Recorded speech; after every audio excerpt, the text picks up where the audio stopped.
ఇంకా నెల రోజుల పైన మాత్రమే టైం ఉంది.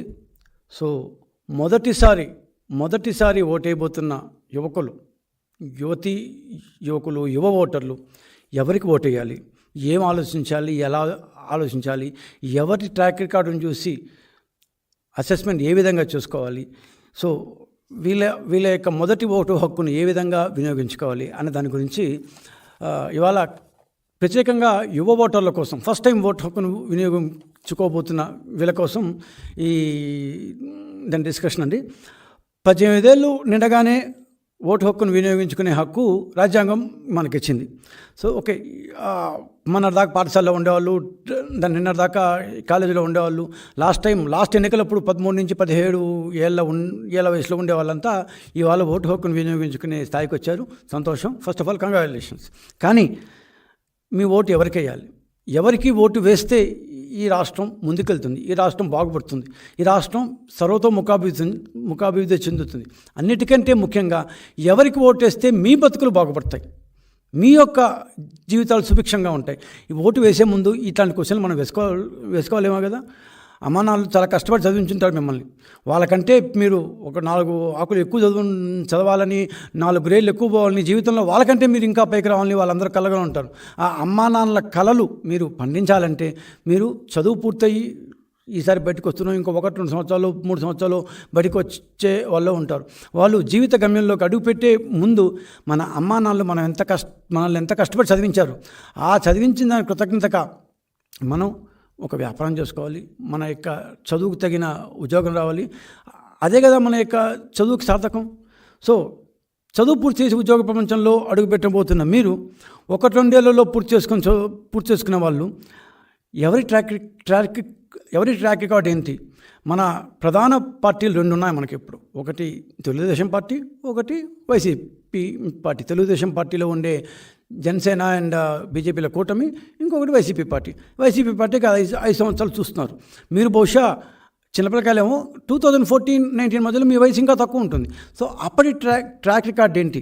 అసలు మనం రాష్ట్రం విడిపోయిన తర్వాత రాష్ట్రం ఇంత ముందుకు ఎలా వచ్చింది, ఈ 5 ఏళ్లలో ఏం జరిగింది? సో ఈ రెండింటినీ మనం బేరీ చేసుకోకపోతే మన యొక్క ఓటు మురిగిపోతుంది, ఓటు వేస్ట్ అయిపోతుంది. సో బేసిక్గా ఆంధ్రప్రదేశ్ విభజన జరిగిన తర్వాత 2014-19 మధ్యలో తెలుగుదేశం ప్రభుత్వం, 1924 మధ్యలో ఉన్న వైసీపీ ప్రభుత్వం. ఈ 2 ప్రభుత్వాల్లో, వైసీపీ తెలుగుదేశం ప్రభుత్వాల్లో ఏ ప్రభుత్వం జీవనోపాధులను ఎక్కువగా సృష్టించింది? ఏ ప్రభుత్వం పరిశ్రమలు ఎక్కువగా తెచ్చింది? ఏ ప్రభుత్వం ఉద్యోగాలను సృష్టించింది? ఏ ప్రభుత్వం వ్యాపార అవకాశాలను సృష్టించింది? ఏ ప్రభుత్వం ఉద్యోగాలకి అనువైన, వ్యాపారాలకి అనువైన ఎకోసిస్టమ్, అనువైన వాతావరణాన్ని ఏ ప్రభుత్వం సృష్టించింది? తెలుగుదేశం ప్రభుత్వం సృష్టించిన గత 5 ఏళ్లలో కుంటుతూ నడుస్తూ ఉండే ఈ యొక్క ప్రభుత్వం సృష్టించిన దాన్ని నేను మిమ్మల్ని ప్రశ్నించదలుచుకున్నాను. సో ఆంధ్రప్రదేశ్లోకి వచ్చిన కొత్త పరిశ్రమ దేనికన్నా ఇండికేటర్ ముఖ్యం. మేము చాలా బాగా చేసామంటే, నేను చాలా బాగా చదువుకున్నా అంటే నీకు వచ్చిన మార్కులు, నీకు వచ్చిన గ్రేడ్లు. అదేవిధంగా నేను ఈ రాష్ట్రంలో ఉద్యోగాలను తెచ్చానంటే ఎన్ని పరిశ్రమలు వచ్చాయి, ఏ ప్రభుత్వం పరిశ్రమలు ఎక్కువ తెచ్చింది, ఎప్పుడు వచ్చాయి, ఎలాంటి పరిశ్రమలు వచ్చాయి. సో 2014 తర్వాత ప్రతి పట్టణంలో పరిశ్రమలు తెచ్చిన ఈ పార్టీ ఏది? అదేవిధంగా ఎక్కువ ఫారిన్ డైరెక్ట్ ఇన్వెస్ట్మెంట్, విదేశీ పెట్టుబడులు. మనం ఇప్పుడు ఒక పరిశ్రమ పెట్టాలి, ఉద్యోగాలు కావాలంటే పరిశ్రమ కావాలంటే పెట్టుబడులు కావాలి. విదేశాల నుంచి ఎవరి ప్రభుత్వంలో ఎక్కువ విదేశీ పెట్టుబడులు వచ్చాయి? సో కాలేజ్ చదువు ముగించి మీరు ఓటైపోతున్న ఈ సమయంలో ఈ క్వశ్చన్లన్నీ మీరు వేసుకోవాలి. ఇప్పుడే జీవితంలోకి ప్రవేశిస్తున్న వాళ్ళు, ఈ యువ ఓటర్లు, రాష్ట్రం మీద ఎంతో ప్రేమన్న వాళ్ళు, మీకు నేనేదో చెప్పి మభ్యపెట్టి మీకేదో అబద్ధాలు చెప్పదలిచే ఉద్దేశం కానే కాదు నాకు. I just want to say some facts. మీకు కొన్ని ఫ్యాక్ట్స్ మాత్రమే చెప్పబోతున్నాను. మీరు ఈ ఫ్యాక్ట్స్ చూసి అసెస్ చేసుకొని ఎవరికి పట్టేస్తారో చూసుకోండి. కొన్ని నిజాలు మాత్రమే చెప్తాను నేను. 2014లో మీ అందరికప్పుడు ఈ యువ ఓటర్లకి బహుశా అరౌండ్ 13, 14, 15 ఇయర్స్ ఏజ్లో ఉంటారు. అంటే 8th class, 9th class, 10th class ఉంటారు మీరు. ఆ రోజు ఉన్న పరిస్థితి ఏంటంటే, చదువుకున్న యువత పెద్ద ఎత్తున ఉన్న మన ఆంధ్రదేశంలో దానికి తగిన ఉద్యోగాలు లేవు. హైదరాబాద్ పోవాలి, చెన్నై పోవాలి, బెంగళూరు పోవాలి, ఇంకా కన్నా నార్త్ పక్క పోవాలి. అంటే మన రాష్ట్రంలో ఉంటూ ఉద్యోగాలు లేవు. మరి ఎక్కడికి వెళ్ళాలి? బయట వాళ్ళు ఇక్కడికి వచ్చి పరిశ్రమలు పెట్టేంత స్థాయికి మనం అప్పుడు ఉన్నామా? లేవు. 2014 విభజన నాటికి మనకు రాజధాని లేదు, సచివాలయం లేదు, అసెంబ్లీ లేదు, హైకోర్టు లేదు, కనీసం చెప్పుకోవడానికి ఓ మాదిరి పట్టణం వైజాగ్ ఒకటే ఉండేది మనకు, ఇంకేది లేదు. ఆంధ్రప్రదేశ్లో ఒక పెద్ద పట్టణం ఏదంటే అప్పట్లో వైజాగ్, కొంతవరకు విజయవాడ, ఈ 2 పట్టణాలే ఉండేది. మిగతావన్నీ మున్సిపాలిటీలకి ఎక్కువ, కార్పొరేషన్లు తక్కువ, లేకపోతే ఓ మాదిరి కార్పొరేషన్గా ఉండేవి. సో ఏమి చూసి ఇతర రాష్ట్రాల వాళ్ళు మన దగ్గర అప్పుడు పెట్టుబడి పెట్టారు. ఆ 5 సంవత్సరాల్లో ఎంత పెట్టుబడులు వచ్చాయి నేను చెప్తాను. మరి ఎందుకు పెట్టుబడి పెట్టారు?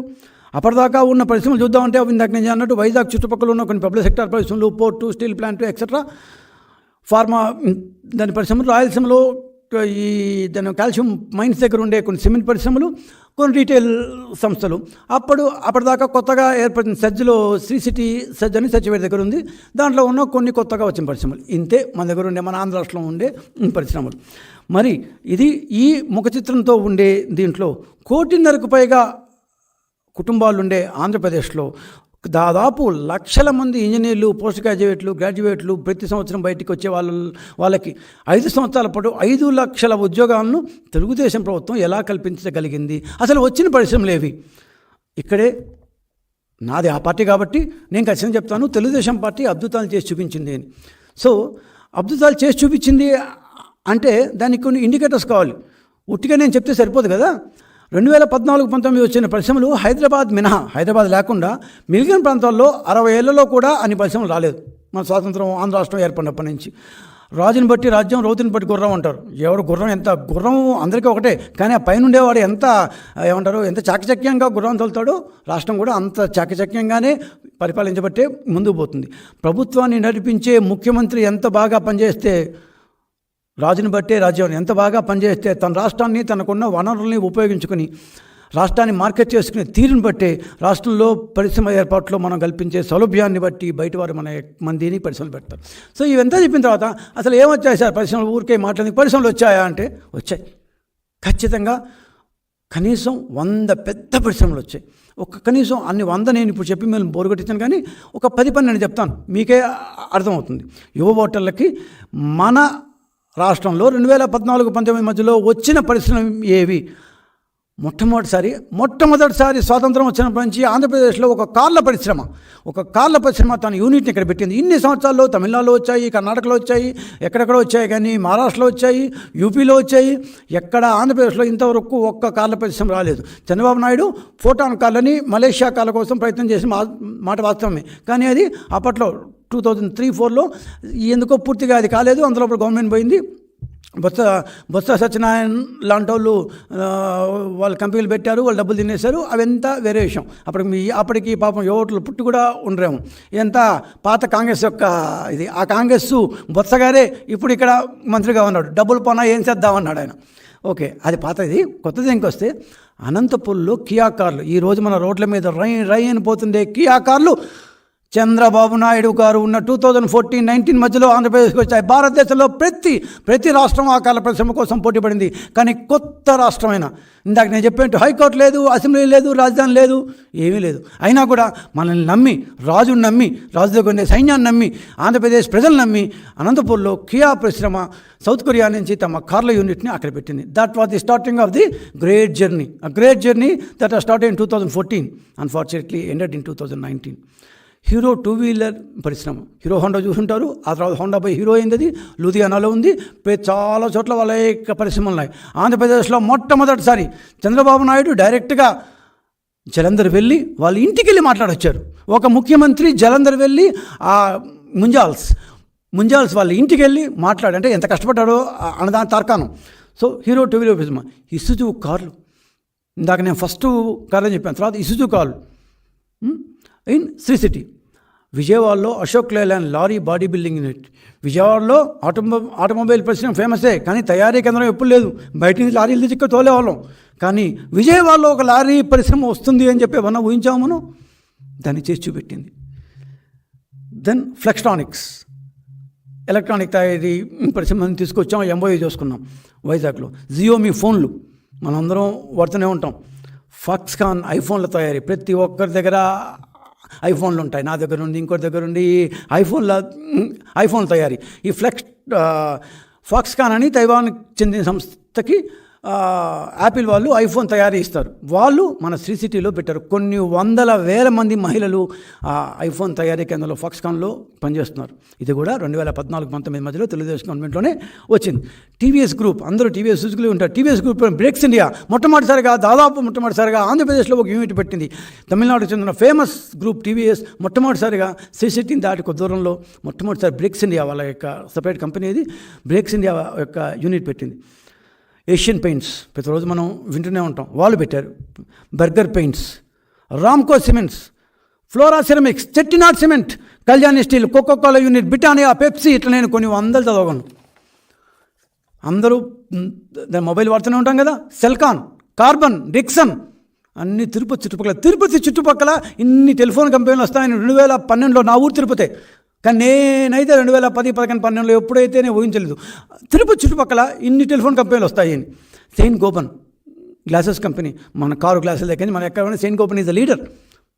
Bharat Forge famous automobile company, Apollo Tyres, Jio, ఇలా వందల కొద్ది కంపెనీలు ఎన్ని వచ్చాయంటే లెక్కలేము.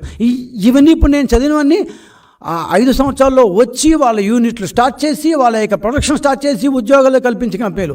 ఇట్లా దీనికంటే కనీసం 4-5 ఇంతల కంపెనీలు ఎంఓయూలు చేసుకున్నాయి, ల్యాండ్స్ అలాట్ చేయబడిన కంపెనీలు. కానీ దురదృష్టవశాత్తు 2019 తర్వాత తరివేశారు, వెళ్ళగొట్టారు. నెక్స్ట్ గవర్నమెంట్ వచ్చి ఏమంటే వాళ్ళకి వాటాలు కావాలి, భాగస్వామ్యం కావాలి, ఉత్తి పుణ్యానికి వాటాలు ఇచ్చేవాలి, డబ్బులు చెల్లించుకోవాలి, లంచాలు ఇచ్చుకోవాలి. తట్టుకోలేక వెళ్ళిపోయారు. సరే, అది ఎక్క పక్కన పెడతాం. ఇప్పుడు నేను చెప్పిన పరిశ్రమలన్నీ ఇంకొకసారి చదువుతాను, ఎందుకంటే మంచిని 10 సార్లు చెప్పాలంట, చెడ్డ విషయం చెవులో చెప్తే చాలంట. సో మంచి విషయం, Kia, Hero, Isuzu, Ashok Leyland, Flextronics, Xiaomi, Foxconn, HCL, మొట్టమొదటిసారి హెచ్సిఎల్ కంపెనీ భారతదేశంలోని టాప్ 5లో ఉండే హెచ్సిఎల్ కంపెనీ విజయవాడలో వచ్చి వాళ్ళ యొక్క యూనిట్ పెట్టారు. ఎప్పుడన్నా ఒక పెద్ద కంపెనీ, ఒక పెద్ద ప్రథమ శ్రేణి ఐటీ కంపెనీ విజయవాడలో ఒక యూనిట్ పెడుతుందని ఎప్పుడైనా ఊహించామా? Never. HCL, Brakes India, Asian Paints, Berger Paints, Ramco cements, Flora ceramics, Kalyani steel, Coca Cola, Britannia, Pepsi, Celkon, Karbonn, Dixon, Saint Gobain, Google X, Bharat Forge, Apollo, Jio, ఇట్లా ఎన్నన్నా గడగడ మనం చెప్పుకుంటూ పోవచ్చు. సో ఎలా వచ్చాయి ఇవన్నీ? ఇందాక ఫస్ట్ అన్నట్టు మనకు అసెంబ్లీ లేదు, సచివాలయం లేదు, వైజాగ్ లాంటి పట్టణం ఒకరితో ఇంకేం లేదని చెప్పాం కదా నేను. మరి ఎట్టొచ్చాయి? సడన్గా మన రాష్ట్రం మీద బహుళ సంస్థలకు అంత ప్రేమ పుట్టేసిందా? అన్ని రోజులు లేని సౌకర్యాలు 2014 తర్వాతే కనిపించాయా? మన తీర ప్రాంతం నుండి సహజ వనరుల దాకా మన విద్యార్థులు విజ్ఞానం నుండి రాష్ట్రంలోని అనువైన రవాణా, పట్టణ జీవన వ్యయాలని చాలా తక్కువ, పెద్ద నగరాలకు దగ్గరగా ఉండడం, ఇవన్నీ అప్పుడే ఆ టైంలోనే కంపెనీలకు తెలిసి వచ్చాయా? అన్నింటికి మించి ఎలా మన రాష్ట్రాన్ని మనం మార్కెట్ చేసుకోగలిగాం? ఇవన్నీ పైన నేను చెప్పినవన్నీ నిజం. ఇవన్నీ కలిపితేనే వచ్చిన విజయం ఇది. 3 సంవత్సరాల పాటు వైజాగ్లో జరిపిన భాగస్వామ్య సదస్సు, చేసుకున్న ఒప్పందాలు, పలుమార్లు దేశంలో జరిగే భాగస్వామ్య సదస్సులకి, స్విట్జర్లాండ్లో జరిగే వరల్డ్ ఎకనామిక్ సమ్మిట్కి హాజరు కావడం, స్వయంగా ముఖ్యమంత్రి ప్రతి మీటింగ్కి హాజరు కావడం, మన రాష్ట్రం గురించి సమావేశాలు ఏర్పాటు చేసి వివరించడం, దేశ విదేశాల్లోని పారిశ్రామికవేత్తలను కలవడం, రాష్ట్రంలోని అవకాశాలను, రాయితీలని చెప్పడం, ఏపీఈడిబి, ఆంధ్రప్రదేశ్ ఎకనామిక్ డెవలప్మెంట్ బోర్డు అంటూ ఒక బోర్డును ఏర్పాటు చేసి ఒక ప్రత్యేక సంస్థ, కొత్త సంస్థ, అప్పటిదాకా లేదు అసలు సంస్థ చేసి దానికి కృష్ణకిషోర్ అని ఒక ఐఆర్ఎస్ని సీఈఓగా చేసి దేశ విదేశాల్లోని కంపెనీలతో దాని చర్చలు జరపడం, పాలసీ స్థాయి చర్చల కోసం స్వయంగా ముఖ్యమంత్రే తన యొక్క దాని ఏమంటారు అధికార బృందాలతో కలిసి కంపెనీలతో చర్చలు జరపడం, ఇలా రకరకాలు జరిగాయి. ఇవన్నీ చేస్తే వచ్చేసాయా? కాదు. ఇవన్నీ చేస్తే కూడా రాలేదు. దానికి ఇంకా చాలా కసరత్తు జరిగింది. ఒక సంస్థ పరిశ్రమ పెట్టాలి అంటూ మన దగ్గరకు వస్తే కావాల్సిన అనుమతులు ఏంటి? సింగిల్ విండోలో ఒక్కసారి రాగానే నువ్వు అక్కడ పో అని బ్యూరోక్రసీ ఏమీ లేకుండా, బ్యూరోక్రాటిక్ హర్డిల్స్ ఏమీ లేకుండా సింగిల్ విండోలో అనుమతులు ఇవ్వాలి అంటూ కేంద్ర ప్రభుత్వం ఒక ఎక్సైజ్ స్టార్ట్ చేసింది. అన్ని రాష్ట్రాలకు ఇచ్చింది. ఒక సంస్థ నేను పరిశ్రమ పెడతా అంటే వాడికి ఇప్పుడు పట్టే సమయం ఎంత, బ్యూరోక్రసీ యొక్క ప్రభావం ఎంత, దీన్ని మనం ఎంతవరకు సులభతరం చేయొచ్చు, ఎంతవరకు సింగిల్ విండోలో అనుమతులు జారీ చేయొచ్చు అంటూ జాతీయ స్థాయిలో కేంద్రం చేపట్టిన ఈజ్ ఆఫ్ డూయింగ్ బిజినెస్. ఒక సంస్థ భారతదేశంలోకి ఏ రాష్ట్రానికి వచ్చినా ఎంత సులభంగా తన వ్యాపారాన్ని మొదలు పెట్టగలదు అంటూ రాష్ట్రాల మధ్య కాంపిటేటివ్నెస్ కోసం కేంద్ర ప్రభుత్వం చేపట్టిన ఈజ్ ఆఫ్ డూయింగ్ బిజినెస్. విడిపోయిన రాష్ట్రం, ఇందాక నేను చెప్పినట్టు రాజధాని లేదు, ఏమీ లేదు. కానీ మొట్టమొదటిసారి 2016లో ease of doing business central government పెడితే మొట్టమొదటి స్థానం వచ్చింది ఆంధ్రప్రదేశ్కి. 2వ స్థానం వచ్చింది ఎవరు తెలుసా? మన ఇంతకుముందు అక్కడ ఉన్న తెలంగాణకి.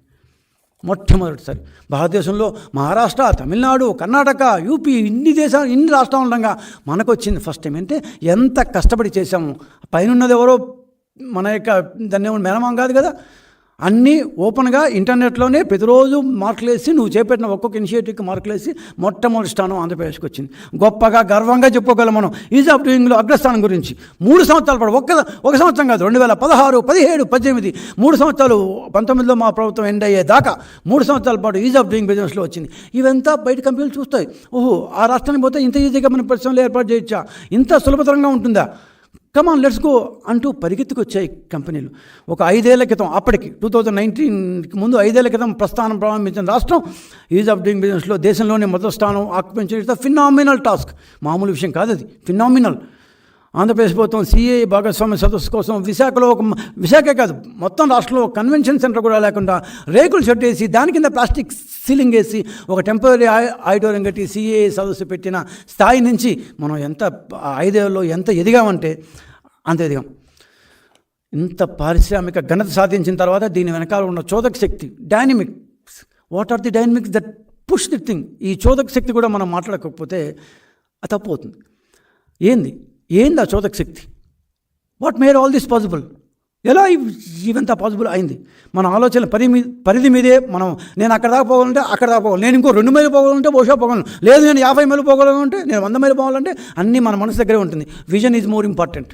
సో అట్లాంటి విజన్లు, ఆలోచనలు, ఆవిష్కరణలు, దార్శనికత ఇవన్నీ మనల్ని, మన ఆలోచనల్ని సాధించడం కోసం ఖండాంతరాలు కూడా దారి తీసుకుపోతాయి.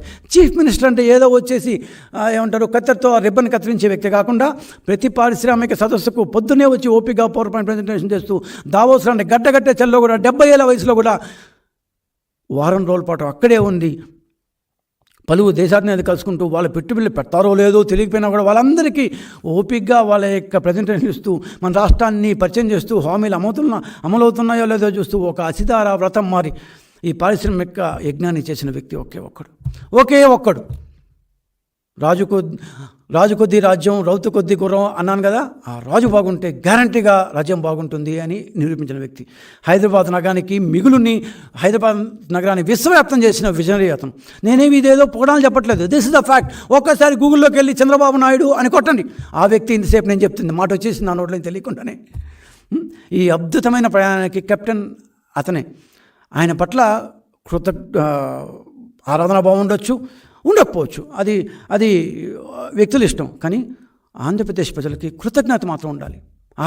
నువ్వు వాళ్ళని రాజకీయంగా కొంతమంది విభేదించవచ్చేమో, కొంతమంది కారణం లేకుండానే ఆయన నచ్చకపోవచ్చేమో, కానీ దేశంలో ఉమ్మడి ఆంధ్రప్రదేశ్ని, విభజన అయిన తర్వాత విభజిత ఆంధ్రప్రదేశ్ని పరిశ్రమల పరంగా, ఉద్యోగాల పరంగా, ఆర్థికంగా, సంక్షేమ పరంగా అగ్రస్థానంలో నిలబెట్టిన ఒకే ఒక వ్యక్తి చంద్రబాబు నాయుడు.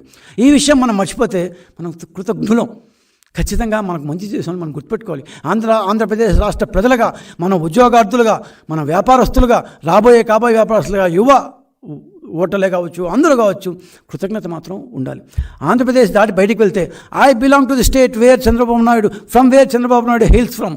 నేను ఏ స్టేట్ నుంచి వచ్చా అంటే చంద్రబాబు నాయుడు ఏ స్టేట్ నుంచి వచ్చాడో ఆ స్టేట్ నుంచి నేను వచ్చా అని గర్వంగా ఈరోజు అమెరికాలో మన తెలుగు వాళ్ళు చెప్పుకుంటున్నట్టుగా అంత గర్వంగా చెప్పుకోగల వ్యక్తి మనం కృతజ్ఞత చూపించడం తప్పేం లేదేమో. I belong to the state where Chandrababu Naidu hails from. I heard it, నేను స్వయంగా విన్నాను. Oh you are from the state where Chandrababu Naidu come from అని తెల్లోళ్ళు మాట్లాడే మాటలకు నేను చాలాసార్లు విన్నాను. సరే, ఇవంతా అయ్యాయి, బాగానే ఉంది. 2019లో దురదృష్టవశాత్తు ఒక ఛాన్స్ అంటూ ఇంకో వ్యక్తి వచ్చారు. సరే, మేమనుకున్నాం దాని ఏముందిలే, సరే ఒక ఛాన్స్ అంటూ వచ్చాడు, ఆయన కూడా బాగానే చేస్తాడేమోలే అనుకున్నాం. కానీ చేయలేదు. ఒక్క మాటలో చెప్తాను, చేయలేదు. మన రాష్ట్రంలో కరెక్ట్గా మనం ప్రస్తుతం ఉద్యోగాలు, వ్యాపారాలు దీని గురించి మాట్లాడుతాం కాబట్టి దానికి మనం కన్ఫైన్ అయితే ఇప్పుడు ఆయన చేసిన చెయ్యకూడని పనులు చాలా చేశారు. ఆయన ఒక రాష్ట్రం ఏ విధంగా ముందుకు పురోగమించకూడదో ఆ విధంగా దాన్ని ఆపేయాలనే ఉద్దేశం ఏమో కానీ రకరకాల పనులు మొత్తం చేసేసి ఆంధ్రప్రదేశ్ స్టాల్ చేశారు. ఆంధ్రప్రదేశ్ యొక్క అభివృద్ధిని ఆపేశారు. వచ్చిన పరిశ్రమల కంటే వెళ్ళిపోయిన పరిశ్రమలు ఎన్ని అని లెక్క వేసుకోవాల్సిన పరిస్థితులు లాక్కొచ్చారు. పరిశ్రమలు తరివేశారు, రాష్ట్రం నుంచి వెళ్ళగొట్టారు, లంచాలు కావాలన్నారు, బాగా ఇమ్మన్నారు, బెదిరించారు. భయపడి చాలా పరిశ్రమలు వెళ్ళిపోయినాయి. ఈ పరిశ్రమ ప్రభుత్వానికి భయపడి వెళ్ళిపోయిన ఒక్కొక్క కంపెనీని పేర్లు సహా చెప్పగలను. వీరి ఆశలకు, గొంతెమ్మ కోర్కెలకు తట్టుకోలేక వెళ్ళిపోయిన భారతంలో అతి ప్రముఖమైన రిలయన్స్ లాంటి కంపెనీలు. తిరుపతిలో 150 ఎకరాలు పెట్టి ఎలక్ట్రానిక్ సిటీ పెడతాము వచ్చిన రిలయన్స్ కంపెనీ, నాకు వద్దు మహాప్రభు 150 నీ ల్యాండ్ వద్దు, నువ్వు వద్దు అని రిలయన్స్ కంపెనీ, భారతదేశంలో అంతకంటే పెద్ద కంపెనీ లేదు. వరల్డ్ నెంబర్ అంబానీ ప్రపంచంలో 10వ అత్యధిక ధనవంతుడు, అత్యధిక ఫోర్బ్స్ లిస్ట్ ప్రకారం 3 రోజుల క్రితం number 10th ranked man in the world. అట్లాంటి వ్యక్తి కూడా 150 ఎకరాల ల్యాండ్ నాకొద్దు, నేను బతుకుంటే ఇంకెక్కడ పోతాను బాబు అనేసి వెళ్ళిపోయారు. ఒక్కసారి తెచ్చిన పరిశ్రమల సంగతి వాళ్ళే అడగాలి, వాళ్ళే చెప్పాలి. ఒక్క పరిశ్రమ, కనీసం టాప్ 5 పరిశ్రమలు చెప్పండి. నేను వాళ్ళు వచ్చిన తర్వాత వెళ్ళిపోయిన పరిశ్రమలు చెప్తా. వైసీపీ వచ్చిన తర్వాత తెచ్చిన పరిశ్రమలు కాదు, వెళ్ళిపోయిన పరిశ్రమలు చెప్తాను. శ్రీకాకుళంలోని, అక్కడి నుంచి వద్దాం, శ్రీకాకుళంలోని ఫుడ్ ప్రాసెసింగ్ పరిశ్రమలు వెళ్ళిపోయినాయి. విశాఖలో లూలు గ్రూప్ దాదాపు ల్యాండ్ ఇచ్చేసాం, కన్స్ట్రక్షన్కు స్టార్ట్ చేసింది. వీళ్ళు పెట్టే బాధలు తట్టుకోలేక దండం పెట్టి వెళ్ళిపోయారు. నాకు వద్దురా భగవంతురాని. ఎక్కడికి వెళ్ళారు? మళ్ళీ ఏం బయట తెలబాలా, పక్క నుండి హైదరాబాద్కి వెళ్ళిపోయారు. Visakha loss, Hyderabad gain. The loss of Visakha is the gain of Hyderabad. అంతే. 70,000 కోట్ల విశాఖ అదాని డేటా సెంటర్తో మేము మొత్తం ల్యాండ్ ఇచ్చి అన్నీ స్టార్ట్ చేయబోతున్న సమయంలో దాన్ని మళ్ళా వాళ్ళతో మాట్లాడ ఏమైందో మనకు తెలియదు, కానీ 3,000 కోట్లు అంట. ఎక్కడ 70,000 కోట్లు, ఎక్కడ 3,000 కోట్లు? ఫ్రాంక్లిన్ టెంపుల్టన్ తరివేశారు. సింపుల్. చాలా పెద్ద కంపెనీ, ల్యాండ్ ఇచ్చాం, ఆ ల్యాండ్ కూడా వద్దని వెళ్ళిపోయారు. హెచ్ఎస్బిసి ఎప్పటి నుంచో ఉంది, మేము తెచ్చింది కాదు అది, ఎప్పటి నుంచో ఉంది అది, వాళ్ళు కూడా వెళ్ళిపోయారు. తూర్పు పశ్చిమ గోదావరిలోని ఆక్వా కంపెనీలు వీళ్ళ బాధలు తట్టుకోలేక, వీళ్ళ లంచాలు దీన్ని తట్టుకోలేక వెళ్ళిపోయినాయి. కృష్ణాలో ఐటీ కంపెనీలు ఒకప్పుడు ఉండేవి, నిజంగానే 2014-19 మధ్యలో చాలా ఐటీ కంపెనీలు వచ్చాయి. ఒక హెచ్సిఎల్ మాత్రం నిల్చో ఉంది, ఎందుకంటే శివనాడ లాంటి కొరుకుడు పైన కొయ్య కాబట్టి ఆయన ఒక్క నిల్చోమన్నారు. మిగతా అన్ని కంపెనీలు ఒకప్పుడు ఉండేవంట విజయవాడలో ఐటీ కంపెనీలు అనే స్థాయికి వచ్చాము. ఇప్పుడు సింగపూర్ స్టార్టప్ కంపెనీలు, అమరావతి, ఇంకా అమరావతి చెప్తే అసలు నేను ఎక్కడికో వెళ్ళాలన్నమాట. ఖండాలుగా ముక్కలుగా నడిచి శ్మశానం అని చెప్పాడు ఒక ఆయన. మా బొత్సగారు శ్మశానం అని చెప్పేశారు. ఆయన రోజు ఎక్కుంటాడో మనకైతే తెలియదు, కానీ బొత్సగారు శ్మశానం అని చెప్పారన్నమాట. ఇంకా జగన్మోహన్ రెడ్డి గారు అమరావతిని ఎంత నాశనం చేయాలో అంత నాశనం చేశారు అమరావతిని. రావాల్సిన స్టార్టప్ కంపెనీలన్నీ వెళ్ళిపోయినాయి. సంగం డైరీ, ఎలాగైనా ఈ సంగం డైరీని, గుంటూరు సంగం డైరీని, ఏమంటే ఆయన టీడీపీలో ఉంటాడు కాబట్టి. అరే పార్టీలకి వ్యాపారాలకి సంబంధం ఏంటి? మేమేమన్నా 2014-19 మధ్యలో ఇప్పుడు వైకాపాలో ఉన్న పార్టీలు వాళ్ళ వ్యక్తులు వ్యాపారాలు చేసుకోవట్లేదా? మేము ఎప్పుడన్నా వాళ్ళ వ్యాపారాల దగ్గర పోయామా? కనీసం తాకామా? మాట్లాడేమా అసలు? కానీ మీరు కేవలం మా పార్టీలో ఉన్న వ్యక్తుల వ్యాపారాల దగ్గరికి మీద మాత్రం వాళ్ళ యొక్క ఏమంటారు జీవనోపాధి మీద దెబ్బకొట్టడానికి ప్రయత్నించారు. 1 కాదు 2 కాదు, సంఘం రైతు స్టార్ట్ చేశాను కదా, ఎట్లాగైనా సరే దీన్ని మూసేయాలని ట్రై చేశారు. ఏదో కోట్లు ఉన్నాయి కాబట్టి పాపం బతికిపోయారు అనమాట. దట్స్ ఎ కోఆపరేటివ్, రైతుల కోఆపరేటివ్ అది. ఏషియన్ పేపర్ పల్ప్ పరిశ్రమ అప్పట్లో హైయెస్ట్ ఎఫ్డిఐ ఏది, ఒంగోలు దగ్గర, దాదాపు 1,25,000 కోట్లు ఇండోనేషియాకి చెందిన సంస్థ. వచ్చిన తర్వాత వెళ్ళిపోయింది. దెన్ విండ్ సోలార్ కంపెనీలు నెల్లూరులో పత్తా లేవు. రిలయన్స్ జియో, ఇందాక నేను చెప్పాను కదా, భూమి కూడా ఇచ్చాం అప్పట్లో. మొత్తం ఆ యొక్క జియో కాంపౌండ్స్ అన్నీ తయారు చేయడానికి 150 ఎకరాలు ల్యాండ్ కూడా వద్దని వాళ్ళు పరిగెత్తి వెళ్ళిపోయారు. హోలీటెక్ చిత్తూరు ఎందుకు వెళ్ళిపోయిందో. అమర్ రాజా చిత్తూరు 10,000 మంది ఉద్యోగులు వస్తున్నాయి. ఇది మళ్ళీ ఇందాక నేను చెప్పినట్టు the loss of Tirupati, Andhra Pradesh is the loss of Hyderabad. వాళ్ళు రోజా పూలు పరిచి మరి పువ్వుల్లో రెడ్ కార్పెట్ వేసి లాక్కెళ్ళారు అమర్ రాజాని. మనం తరిమేసేదాకా ఊరుకోలేదు. రాజపాళ్యం మిల్స్, దాని తమిళనాడు చెందిన రాజపాళ్యం ఇన్ చిత్తూరు స్టాప్ చేశారు. Triton solar in Chittoor, mega seed park, ఇదైతే ఘోరం. ఎందుకు ఆపేశారో కూడా తెలియదు.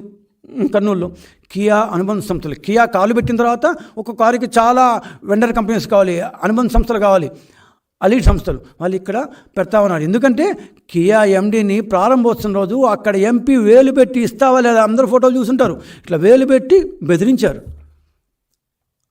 ఎండీని. ఆ మూల పిలుచుకుపోయి ఇట్లా వేలు పెట్టి, పాపం ఆయన దిక్కులు చేయలేక ఏమి గమ్మని తలంచుకున్నాడు, అక్కడ ఏం గొడవ చేయలేక. అందుకే వాళ్ళ యొక్క అనుబంధ సంస్థలన్నీ ఇక్కడ వద్దురా బాబు, ఇంకేదో ఇక్కడ పెట్టాల్సింది పెట్టేశాము, వద్దురా బాబు అంటూ నార్త్కి వెళ్ళిపోయినాయి. జాకీ, ఫేమస్ జాకీ సంస్థ అనంతపూరు, మన రాయలసీమ, నాది రాయలసీమ, మేది రాయలసీమ, మా వాళ్ళందరూ అక్కడే, అసలు టికెట్లు అందరూ మా వాళ్ళకే ఇచ్చుకున్నాం అక్కడ జాకీ పరిశ్రమ. నేను ఇప్పుడు చెప్పినవి రాయలసీమ, దాదాపు 5-6 చెప్తున్నా వరుసగా. జాకీ సంస్థ పారిపోయింది.